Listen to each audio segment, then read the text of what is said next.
In the river town of Willow Creek, where brick houses leaned toward one another like old friends, and the morning bells rang soft and slow, there lived a young woman named Clara May. Most people knew her simply as the maid. Clara swept floors before sunrise, polished silver until it mirrored her tired smile, and washed windows that looked out onto lives she did not yet live. She worked in the grand house on Hawthorne Hill, a place so large it seemed to breathe on its own. Yet for all its size, kindness did not always fill its rooms. Still, Clara never complained. Her mother had taught her one thing before she passed: your hands may serve, but your heart must never bow. And so Clara worked with quiet pride, humming old tunes and leaving warmth behind her like footprints no one noticed. Every morning, before her duties began, Clara paused by the back garden. There stood an old apple tree, bent with age but stubbornly alive. Clara spoke to it as if it were a friend.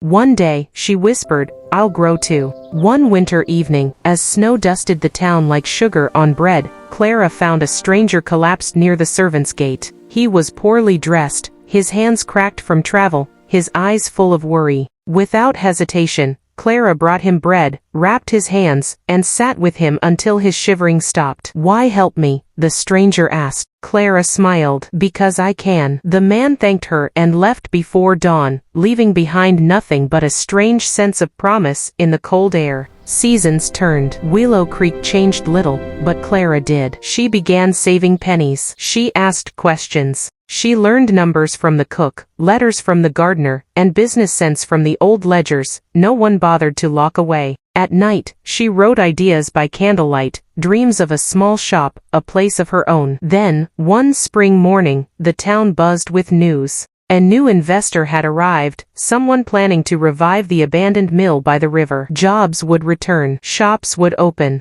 Hope stirred like the first green leaves of the year. When Clara finally met the investor, her breath caught. It was the stranger. He recognized her instantly. "You gave me warmth when I had none," he said gently. "Now let me return the favor." But Clara shook her head. "Give me a chance, not charity." Impressed, the man offered her partnership instead of pity. Clara invested her savings, her ideas, and her tireless work. She oversaw workers, managed accounts, and made decisions with fairness that surprised the entire town. The mill reopened. Willow Creek flourished. Years later, Clara no longer walked through the servants' gate. She owned a fine house near the river, not grand but welcoming, its doors always open. People now called her Madam Clara, not out of fear, but respect.